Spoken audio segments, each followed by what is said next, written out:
I've had one episode on this already, but how cool would it be to have a museum of your own?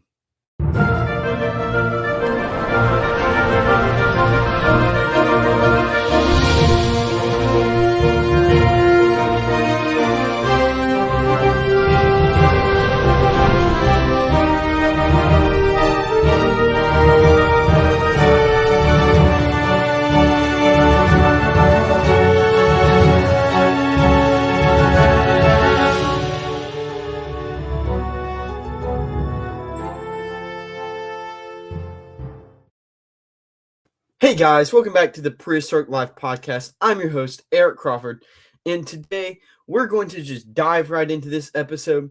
I've done an episode like this before where I went over my first kind of floor plan layout of a possible museum idea, and I had a lot of fun doing it, and it does seem that a lot of you actually did rather watch and enjoy that episode. So I'm back again with another layout idea for a museum. And I really hope you enjoy this episode. So we start out with the front door here, and you come in. This is actually kind of based on one of those. I'm kind of using museums that I've seen in real life to kind of equate and create some of these cool museum floor plans, not floor plans. I took this a bit from the museum I went to in Anchorage, Alaska. I think it was Anchorage. You kind of walk in, you have your front desk, your little you get your ticket, donation box, whatever. You have some kind of cool dinosaur skull over here. You got a cool little gift shop area.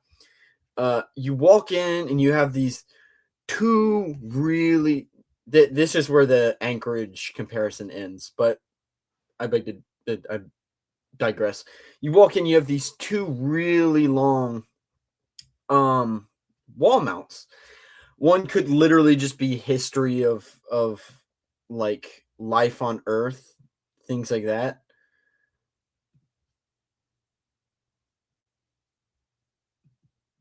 The other one could just, I don't know, be some cool thing like the evolution of dinosaurs specifically, something cool like that, or like theropods and how they split off and things like that. And you go over here, you got your elevator, you got your stairs. You got the bathroom right here. You come over here, you have another really long floor mount.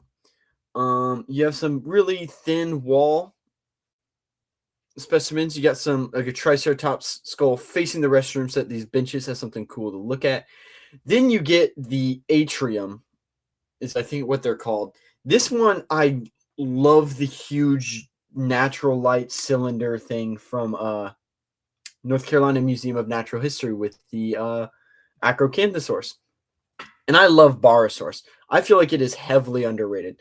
So you put Barosaurus over here, a full Barosaurus. Then you have Camarasaurus, Diplodocus, Brachiosaurus, and Barosaurus skulls up close that you can see. On the other side, you have Allosaurus, you have Torvosaurus, and you have two Ceratosaurs with Dilophosaurus, Ceratosaurus, Torvosaurus, and Allosaurus. So we have like the Jurassic atrium. You come out, you get some more really long wall specimens here. Cryolophosaurus skull, Pachycephalosaurus skull, entire Carnotaurus specimen if it's available, things like that. Might switch it out. Then you have the other sauropod exhibit, just more sauropods and things like that. So you have Diplodocus here.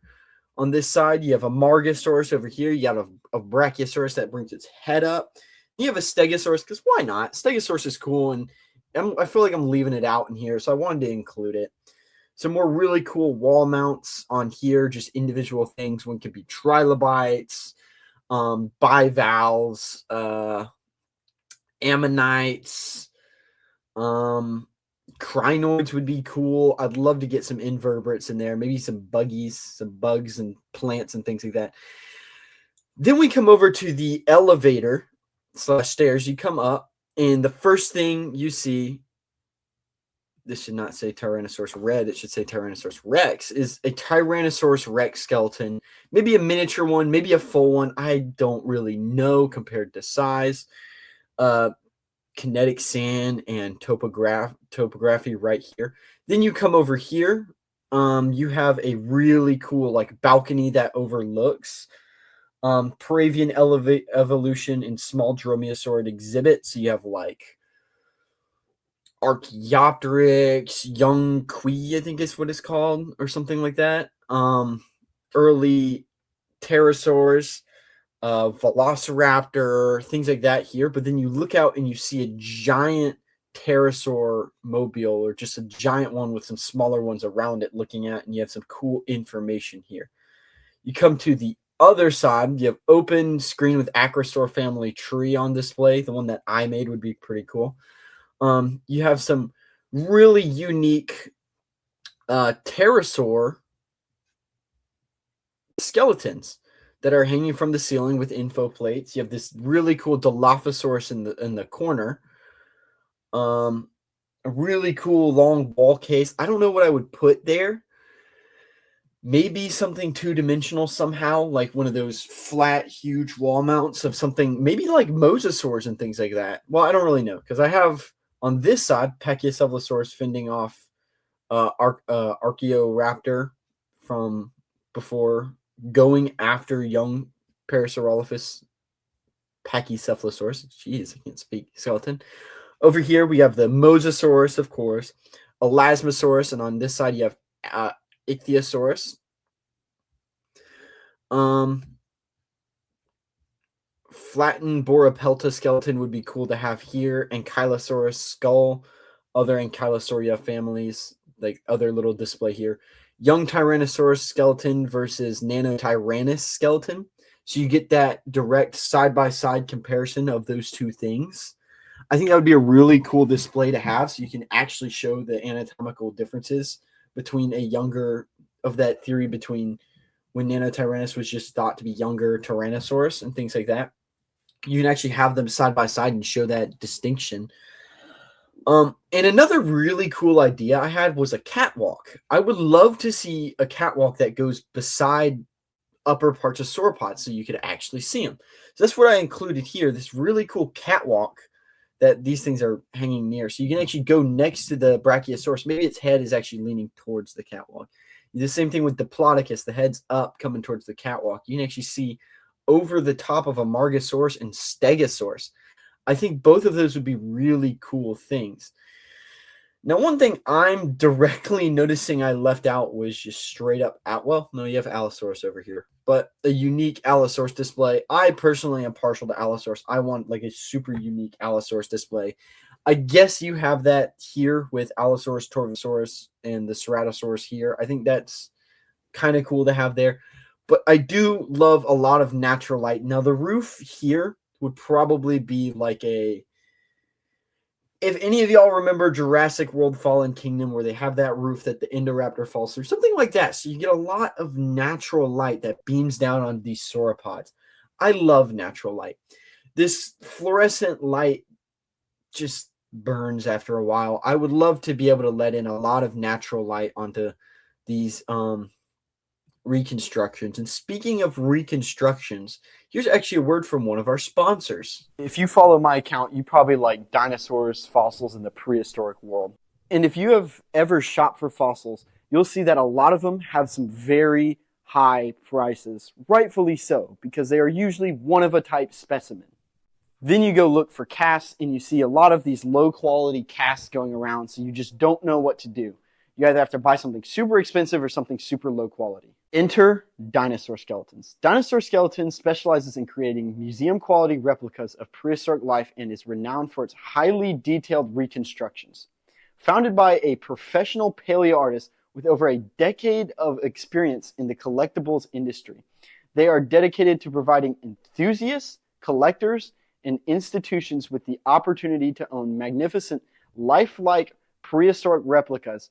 Each creation is crafted with exceptional care and attention to detail. This means they are highly accurate to their source material, super high quality, and museum grade level quality. This is probably the closest you could get to bringing home a museum exhibit. They're also fairly affordable for the accuracy and quality put into it, which also means they make great gifts for birthdays and holidays for that collector or dinosaur enthusiast you know.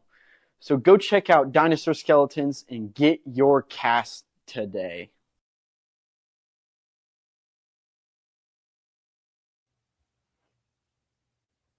This is a very unique floor plan that I personally really like the open atrium feel. I love that about the North Carolina Museum of Natural History. It's one of my favorite things about it is going in there and that walkway across the buildings. So I really think it would be a cool thing to include and see more of, which is why I want to include it here. I also think the catwalk between the sauropods is a very unique thing that isn't very seen very often, or if at all. I can't really think of a museum where that's a thing. If you can, comment it down below. And again, if you have a museum idea and you have a floor plan for it, I would love to get a bunch of floor plan ideas and show them off for people. I think that would be really cool. Also, it would be really cool to be able to travel to museums like this, which is where we have our other sponsor for today.